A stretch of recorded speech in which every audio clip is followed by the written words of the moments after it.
Mi esposo volvió de un viaje de trabajo de 1 año. Pero no ha pasado ni un día y ya está peleando. Únicamente porque encontró preservativos en mi bolso de noche.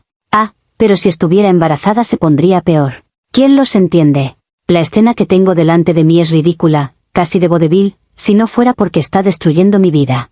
Javier está plantado en medio de nuestra sala, que intenté desesperadamente que pareciera acogedora y normal para su regreso, sosteniendo mi pequeño bolso de noche de terciopelo.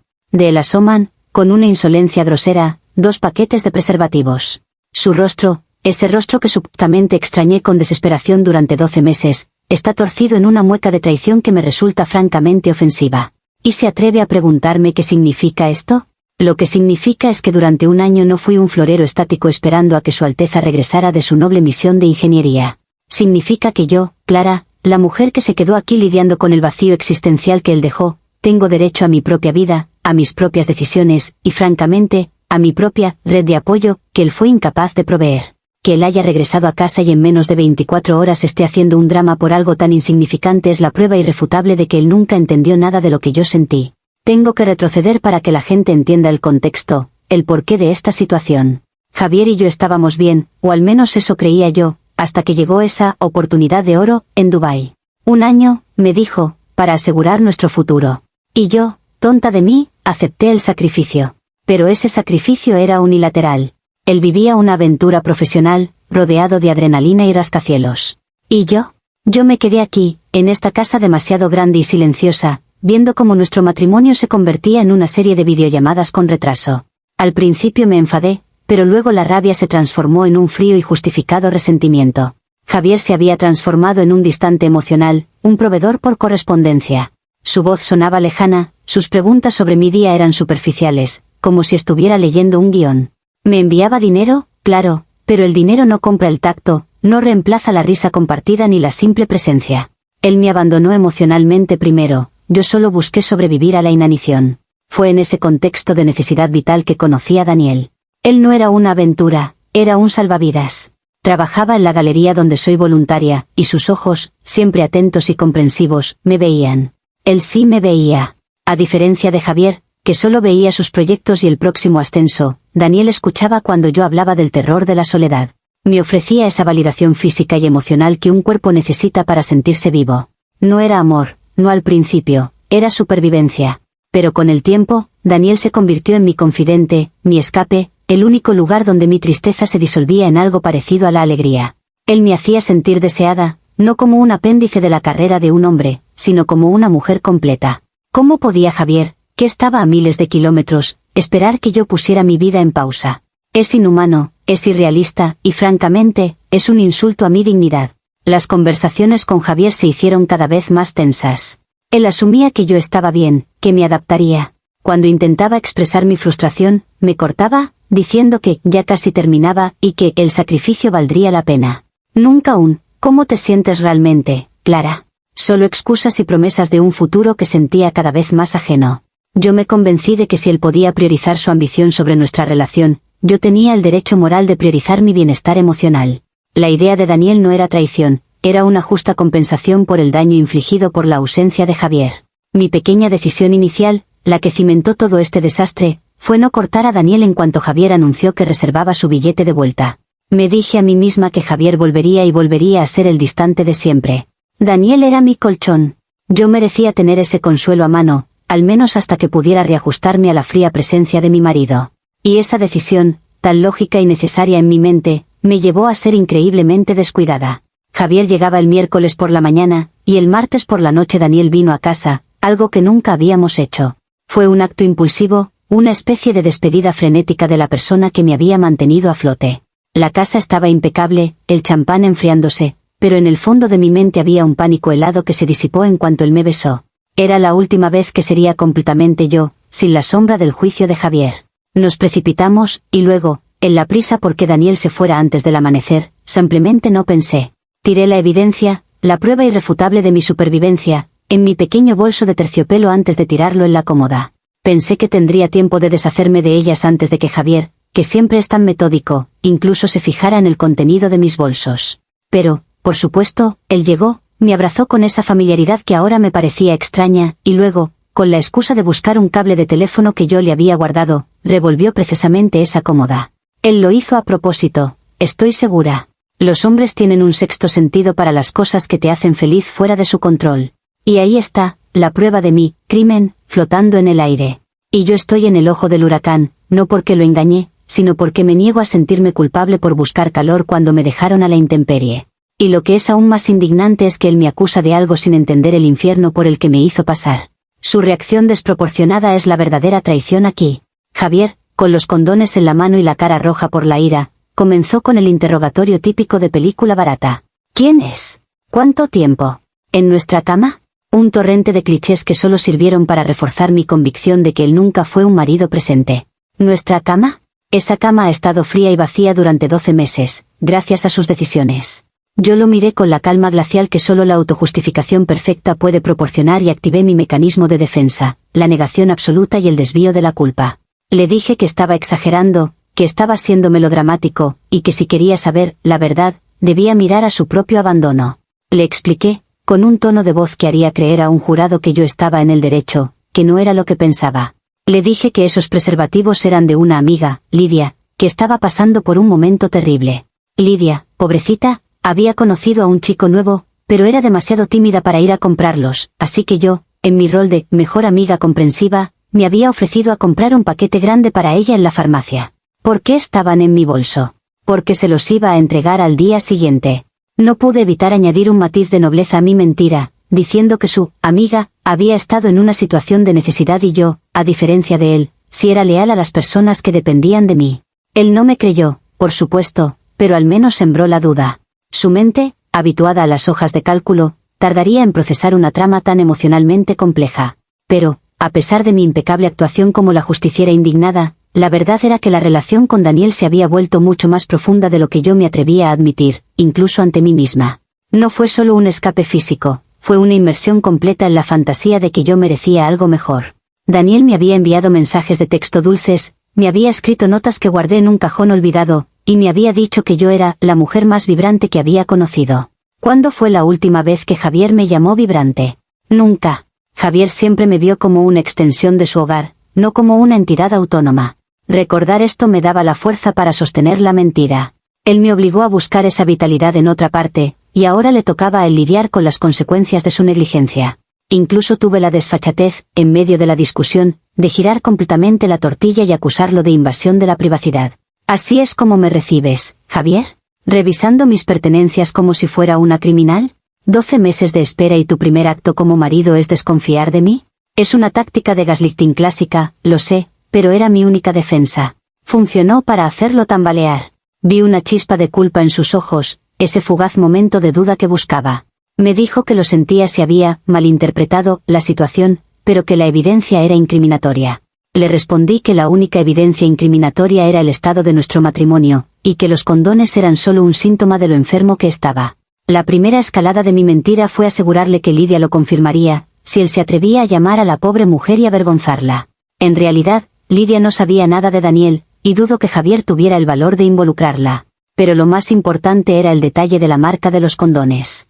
Daniel usaba una marca muy específica, Titan Force, que él consideraba superior. Cuando Javier los tuvo en la mano, pude ver que examinaba el paquete con un ceño fruncido. En ese instante, mi corazón dio un vuelco. No por la infidelidad, sino por un detalle crucial. Yo sabía que Javier era alérgico al látex de esa marca específica, una alergia que le provocaba una reacción realmente severa. Yo le había recordado 1000 veces la importancia de evitarlos. Él no dijo nada sobre la marca en ese momento, pero el silencio fue más aterrador que cualquier grito. Me di cuenta de que mi supuesta coartada se tambaleaba peligrosamente. Si Javier creía la historia de Lidia, ¿por qué iba a comprar Lidia una marca que yo sabía que era peligrosa para mi marido, siendo yo quien la compraba? Esa minúscula contradicción me hizo sudar frío. Intenté apresurarme a finalizar la discusión. Es ridículo, Javier. Si quieres buscar excusas para arruinar tu regreso, hazlo, pero yo no voy a participar en tu drama. Necesito descansar después de este día. Lo dejé solo en la sala, con los paquetes en la mano, y me fui a la habitación, forzándome a creer que lo peor ya había pasado, cuando en realidad, el efecto dominó apenas empezaba. Mi intento de retirarme dramáticamente a la habitación no funcionó. Pensé que el shock lo mantendría paralizado, pero Javier, para mi horror, no se quedó quieto. Escuché su voz por el teléfono, tranquila y metódica, pidiendo los datos de Lidia, la supuesta amiga necesitada. Mi sangre se congeló. Había subestimado su rabia silenciosa y su capacidad para investigar. Me levanté de la cama como un resorte y corrí a la sala, donde lo encontré con el móvil pegado a la oreja, sus ojos fríos clavados en mí. Fue entonces cuando supe que había cruzado el punto de no retorno. La pequeña mentira se había convertido en un compromiso total con el engaño. Le arrebaté el teléfono de la mano. ¿Qué estás haciendo, Javier?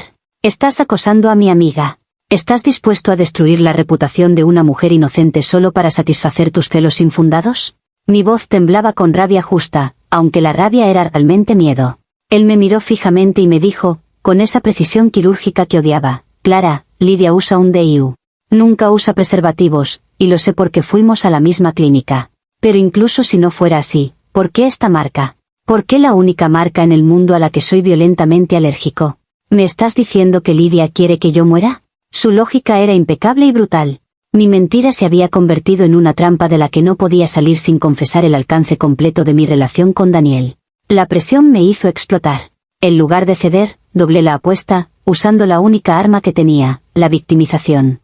Le grité que eso era una prueba de lo enfermo que estaba de control, que había estado investigando a mis amigas a mis espaldas mientras estaba fuera, y que su supuesta alergia era una cortina de humo para justificar su paranoia. Le dije que él había estado lejos tanto tiempo que ahora veía amenazas en todas partes. Le recordé la noche que lo conocía Daniel, describiendo vívidamente cómo él, Javier, había estado ausente en un evento importante, priorizando una llamada con sus superiores.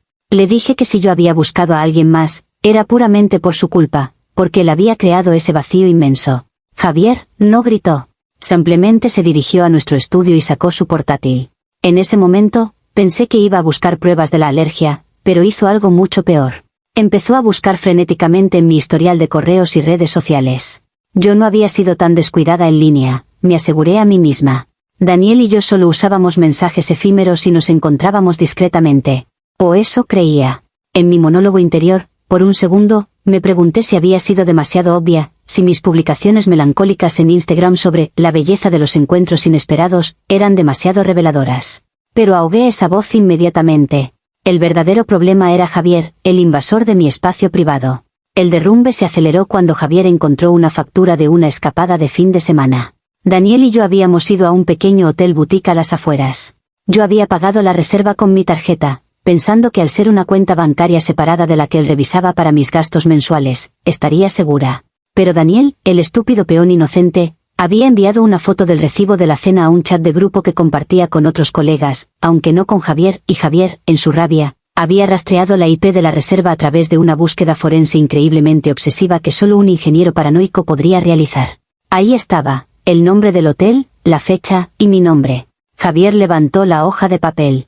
Sus manos temblaban, no de rabia, sino de una profunda, dolorosa decepción que casi me hace flaquear. Casi. Pero la visión de mi futuro perfecto con Daniel, donde yo era libre y deseada, me dio el impulso de seguir mintiendo. Le dije que sí, que había estado en ese hotel, pero con Lidia. Era un retiro de yoga. La factura era de 2 noches. ¿Y Daniel, qué tiene que ver con esto?, me preguntó, señalando una pequeña nota en el reverso de la factura donde Daniel me había dibujado un garabato cariñoso. En ese momento, la mentira se hizo demasiado pesada. El silencio de Javier fue mi respuesta, y fue entonces cuando la primera lágrima, una lágrima de autocompasión y no de culpa, rodó por mi mejilla. El derrumbe final fue brutal, como un edificio implosionando por una falla estructural que yo misma había ignorado. Javier no me creyó ni una palabra de mi ridícula historia del retiro de yoga con Lidia. Él tenía la factura y, lo peor de todo, tenía los condones Titan Force. Él sabía que yo sabía de su alergia. Ese detalle, más que la infidelidad en sí, era la prueba irrefutable de mi desprecio. Su tono cambió de rabia a un frío desprecio que me atravesó el alma. No es solo que me engañaste, Clara. Es que intentaste arrastrar a una amiga a tu mentira, y me mentiste sobre algo que podría haberme mandado al hospital si hubiera sido menos descuidada. No puedo vivir con alguien que me ve con tanto desdén. Intenté una última jugada desesperada, la carta de la gaslighter defensiva. Le dije que no fuera tan dramático, que estábamos hablando de unos condones y de una factura, no de un crimen de guerra. Lo acusé de estar buscando excusas para irse, de que él ya quería terminar la relación pero necesitaba una razón que lo hiciera parecer la víctima perfecta. ¿Acaso planeaste esto, Javier? ¿Me dejaste sola a propósito sabiendo que esto pasaría para que pudieras volver y ser el mártir que se va? Le sugerí que el dinero y el éxito en Dubái lo habían cambiado, y que ahora él era demasiado bueno para mí. Era absurdo, pero si gritaba lo suficientemente fuerte, tal vez él dudaría de su propia percepción. Pero Javier se había blindado. Ya no me escuchaba. El derrumbe inevitable se completó cuando tomó su teléfono y llamó a su abogado, Rodrigo, justo delante de mí. Nunca olvidaré la expresión de su rostro, cansado, derrotado, pero con una firmeza de acero. Escucharlo decir la frase, necesito iniciar los trámites de divorcio inmediatamente. Tenemos infidelidad probada y negligencia intencional, fue como escuchar mi propia sentencia. Sentí un vacío físico, una náusea que no era por la culpa, sino por la pérdida de la estabilidad y el futuro que Javier representaba. Él había sido mi red de seguridad financiera, y yo, en mi búsqueda de validación, acababa de cortarla. Dejó la sala en silencio. Recogió una maleta previamente preparada, lo que confirmaba mi teoría de que lo había planeado, metió algunos artículos de tocador y su computadora portátil, y se dirigió a la puerta. Yo lo seguí, rogándole, pero no por él, sino por el miedo a la soledad que él había prometido aliviar. Por favor, Javier, podemos hablar. Esto es una tontería. Podemos culpar al estrés, podemos ir a terapia. Todo se puede arreglar. Pero él ni siquiera se detuvo. Abrió la puerta, se giró hacia mí con esa mirada de profundo cansancio y dijo, el hecho de que sigas insistiendo en que esto es una tontería, después de un año de mentiras es exactamente la razón por la que no hay nada que arreglar, Clara. Me quedé sola en la sala. La casa, que había estado llena de una tensión explosiva, se hundió en un silencio abrumador. Sentí la necesidad de culpar a alguien más. Daniel, por haber dejado la prueba. Lidia, por usar un DIU y arruinar mi coartada. Y, sobre todo, Javier, por ser tan increíblemente obsesivo y controlador que tuvo que arruinar mi bienvenida perfecta con una investigación policial. Yo solo había intentado salvarme a mí misma del pozo de la depresión que él había excavado con su ambición. ¿Acaso no tenía derecho a la felicidad? Mi mundo se había colapsado, y la única conclusión lógica que podía sacar era que el universo estaba conspirando contra mi bienestar. La verdad es que, en el fondo, justo antes de que mi mecanismo de defensa se reactivara, tuve un microsegundo de claridad. La culpa no era de Javier ni de Daniel. La culpa era de la forma en que yo había manejado mi soledad, con egoísmo y mentiras. Pero ese pensamiento era demasiado doloroso, demasiado humillante. Así que lo enterré profundamente y lo cubrí con una gruesa capa de rabia justificada. Encendí mi portátil. Necesitaba desahogarme. Necesitaba que alguien, la vasta e impersonal multitud de Internet, entendiera que yo era la víctima en esta historia, que mi marido era un monstruo por reaccionar de esta manera a mi ligero desvío, provocado por su negligencia. Javier se fue, pero se llevó consigo la paz y la estabilidad financiera, dejándome sola con las ruinas y mi justificación retrospectiva. Me pasé la noche vagando por la casa, sintiéndome despojada y traicionada. ¿Cómo se atreve a llamarlo negligencia intencional, solo porque Daniel usa una marca de látex diferente? Es una exageración ridícula. La verdadera negligencia fue la suya, al dejarme aquí, vulnerable, durante todo un año. Es su culpa que yo estuviera tan desesperada por afecto que no pensé con claridad en las marcas de preservativos. Él debería estar pidiéndome disculpas por haberme empujado a esa situación. Decidí que la mejor manera de manejar la humillación era conseguir simpatía. Escribí el post en Reddit a toda prisa, con el corazón latiendo desbocado y los dedos temblando, enfocándome puramente en la reacción desproporcionada de Javier. Narré la historia del viaje de trabajo, la soledad, el descubrimiento de los condones, pero presenté el hallazgo como una pelea sin sentido sobre objetos triviales, omitiendo intencionalmente la parte de Daniel y la alergia. Mi narrativa era perfecta, un marido ambicioso que regresa y en lugar de un abrazo cariñoso, me somete a un interrogatorio por un artículo de farmacia. En mi mente, el verdadero catalizador del desastre no fue mi infidelidad, sino el hecho de que Javier se puso a buscar en mis cosas. Si él no hubiera invadido mi privacidad, si hubiera respetado mi espacio, podríamos haber seguido adelante. El problema es su falta de confianza, no mis acciones. Esta mentalidad me permite mantenerme firme y no ceder a la culpa. Le envié un mensaje de texto a Javier diciendo que esperaba que se diera cuenta de que su comportamiento paranoico era la causa de todo. Él respondió con una sola palabra: abogado. El descaro. El post se hizo viral casi de inmediato.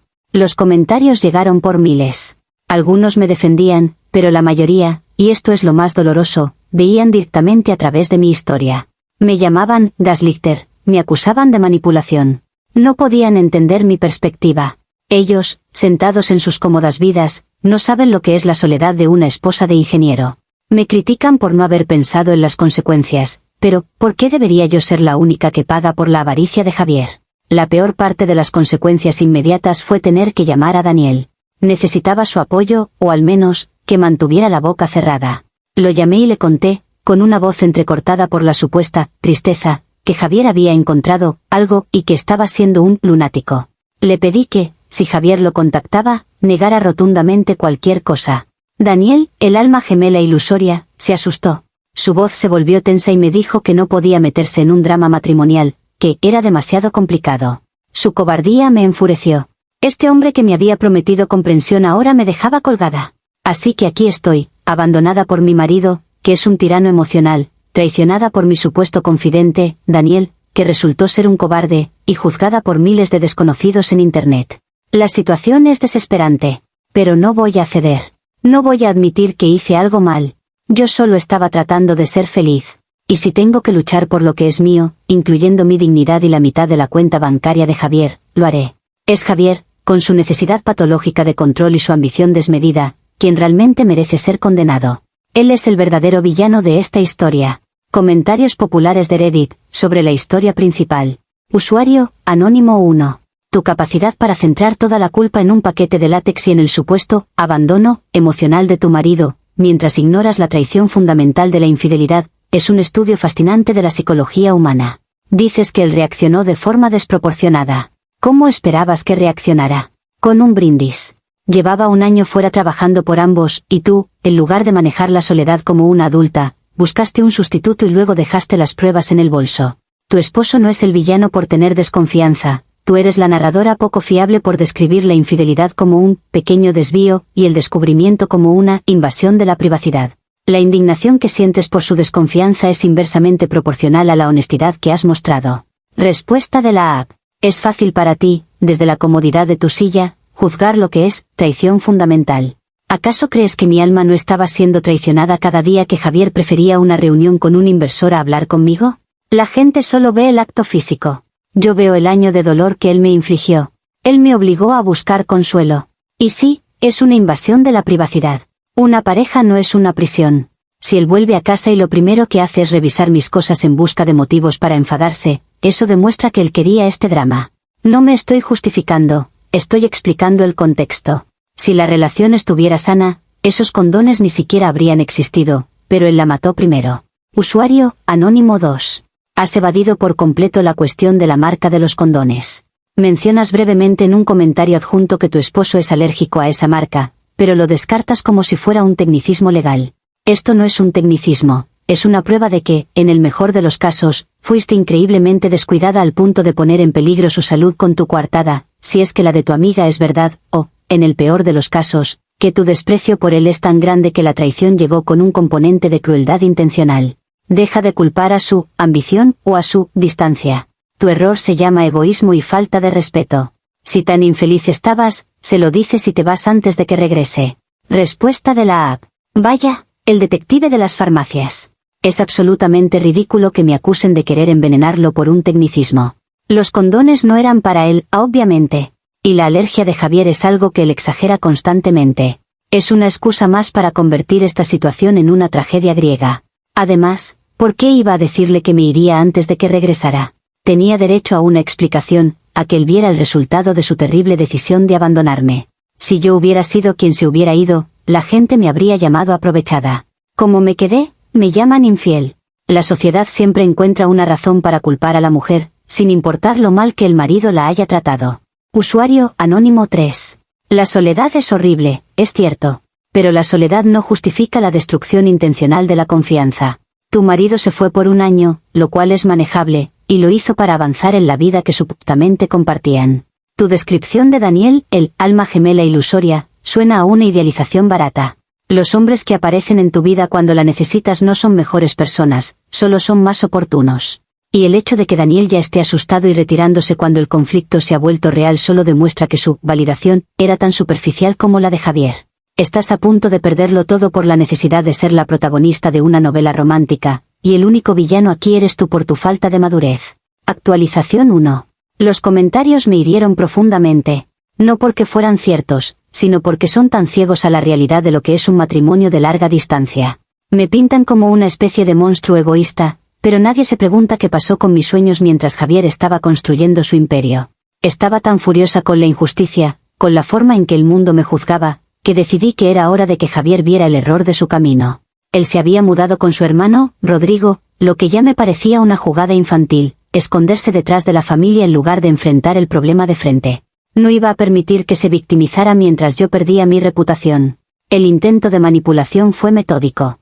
Le envié una serie de mensajes de texto largos, diseñados para sembrar la culpa y la duda. Empecé recordándole todos nuestros buenos tiempos, las promesas que hicimos antes de Dubái, y luego giré el tono. Le dije que su ambición egoísta había destruido nuestra intimidad y que si él no hubiera priorizado el dinero sobre mí, nada de esto habría pasado. Le escribí: tú me empujaste a esto, Javier. Tu indiferencia fue la chispa. Tu reacción exagerada con el abogado es solo la prueba de que te importa más el control que yo. Si realmente me amaras, entenderías mi dolor. Mi objetivo era hacerlo sentir responsable y obligarlo a una reunión en persona, fuera del alcance de los abogados. Rodrigo, el hermano de Javier y ahora su cancerbero personal, me respondió. Me envió un mensaje escueto y brutal, no con su teléfono, sino desde el de Javier, que ahora parecía ser de uso comunitario. El mensaje decía que Javier solo se comunicaría a través de su abogado y que dejara de usar el chantaje emocional para evitar las consecuencias de mis propias decisiones.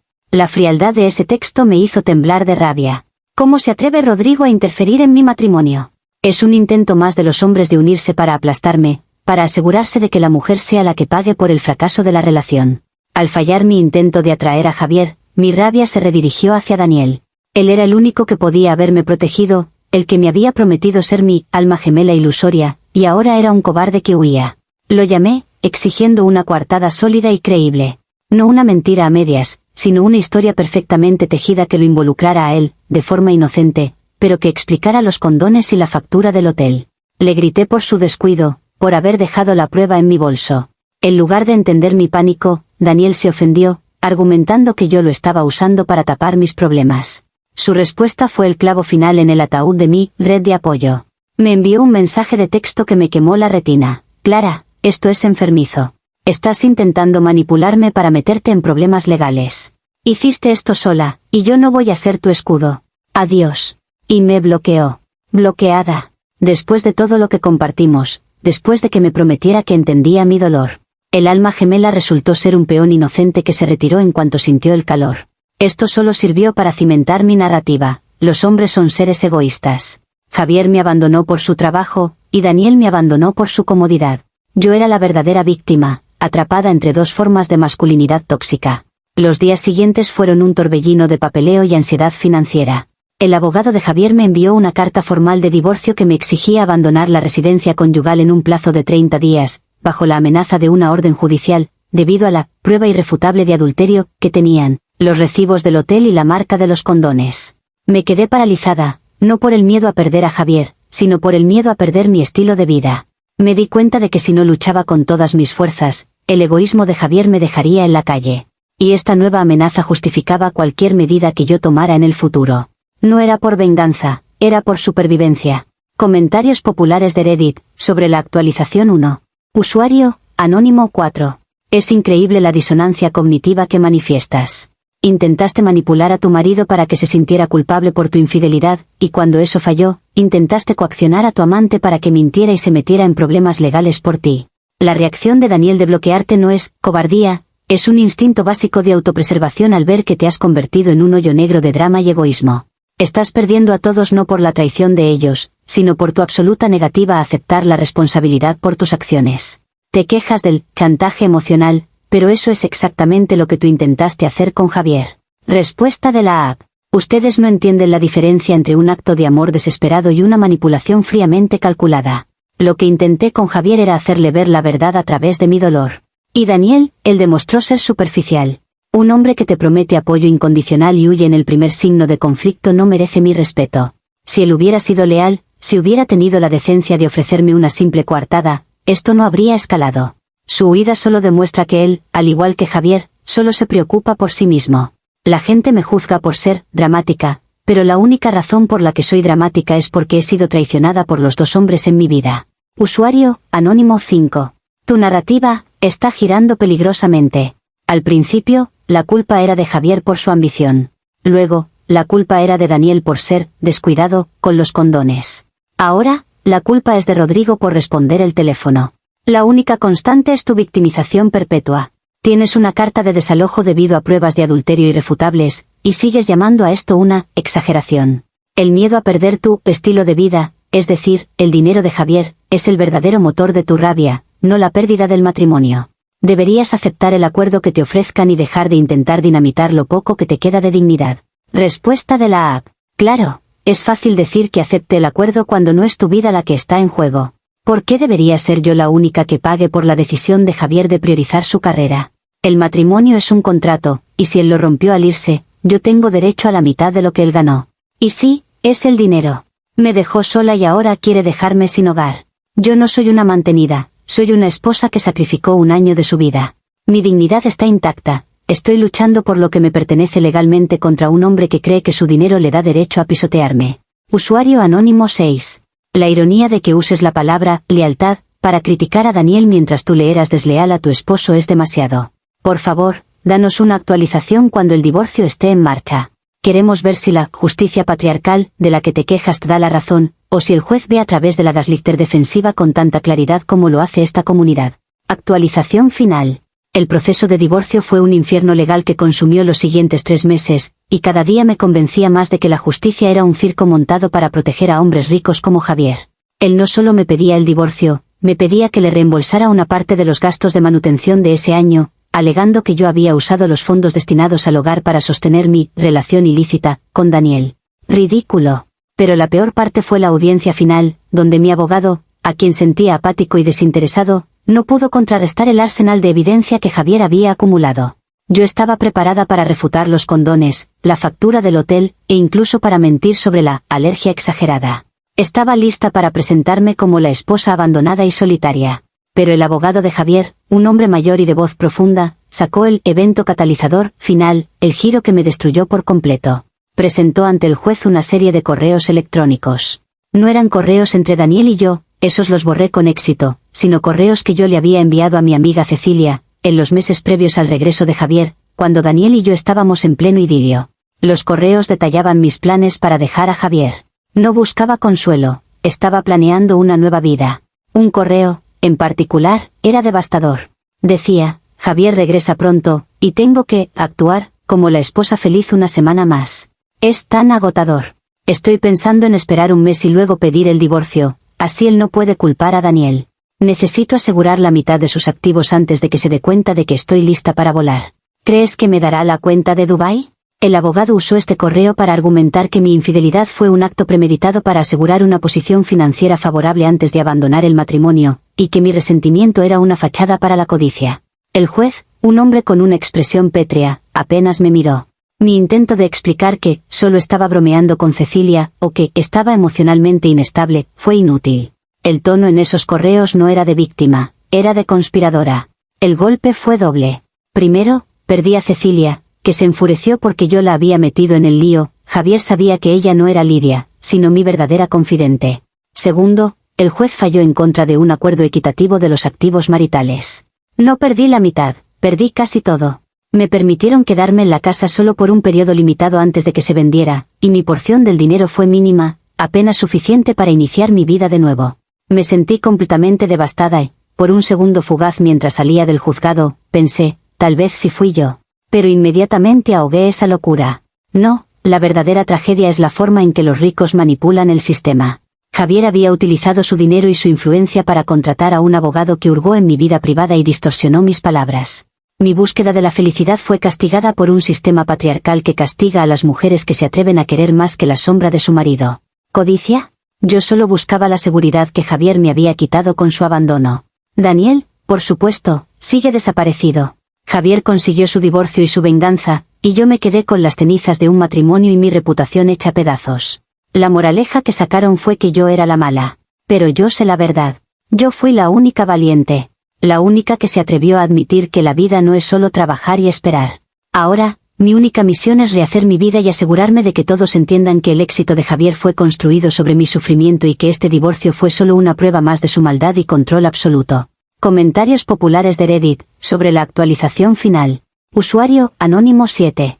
La evidencia de los correos a Cecilia cambia completamente la dinámica de tu narrativa. Esto demuestra que tu justificación del abandono emocional y la búsqueda de consuelo era una completa farsa. Tú estabas activamente planeando cómo asegurar el mejor resultado financiero mientras Javier trabajaba para ese futuro. Esto no es victimismo, es explotación. El juez tomó la decisión correcta. No fuiste castigada por buscar la felicidad, fuiste castigada por intentar jugar con el sistema y por tu hipocresía. Respuesta de la app. Qué fácil es llamar explotación a la lucha por la supervivencia. Esos correos eran solo un desahogo con mi amiga, una fantasía para sentir que tenía algo de control sobre mi destino. ¿Acaso no tengo derecho a soñar con un futuro donde no tenga que depender de un hombre ausente? El sistema legal tomó las palabras de una mujer que estaba sufriendo y las usó para enriquecer aún más a un hombre poderoso. La verdadera explotación es que yo di mi vida a Javier y él ahora quiere dejarme sin nada. Usuario, Anónimo 8. Me da risa que sigas insistiendo en que fuiste la víctima del sistema patriarcal. Tu propio egoísmo te hundió. No fue el juez ni el abogado, fue tu propia letra, tus propias palabras, las que revelaron tu verdadero motivo. Si hubieras sido honesta, si hubieras dejado a Javier antes de que regresara, o si hubieras admitido tu error, la situación financiera no sería tan desastrosa. El único villano que te quitó el dinero fuiste tú misma, en un acto de justicia poética. ¿Y Daniel? Un fantasma. Se esfumó porque la gente se aleja de la toxicidad. Respuesta de la app. La toxicidad es la forma en que ustedes deciden llamarme para no enfrentar la verdad incómoda, que los hombres como Javier siempre tienen ventaja. Daniel no era mi salvación, era una distracción, y su cobardía demuestra que nunca mereció mi tiempo. Yo perdí porque Javier tenía los medios para distorsionar la verdad con documentos y abogados caros. No me arrepiento de lo que hice. Me arrepiento de haber escrito cosas tan honestas en un correo. La próxima vez, seré más inteligente, y el sistema no podrá atraparme. Usuario, Anónimo 9. Espero que esta pérdida monumental finalmente te dé la pausa necesaria para la autoconciencia. Tienes una vida nueva, sin ataduras, aunque sin la red de seguridad. Utiliza este tiempo para reflexionar sobre por qué la gente te ve como una manipuladora, en lugar de culpar a todos los demás. La responsabilidad personal no es el fin del mundo, a menudo es el inicio de la madurez. Respuesta de la app. La única reflexión que necesito es que no se puede confiar en nadie. La madurez que ustedes piden es la sumisión. Yo no voy a someterme. Javier ganó la batalla legal con trampas y mentiras, pero yo gané mi libertad. Y ahora, sin sus cadenas y sin su juicio constante, podré construir la vida que realmente merezco. La historia no ha terminado, pero al menos el mundo sabe quién es la verdadera víctima de la ambición.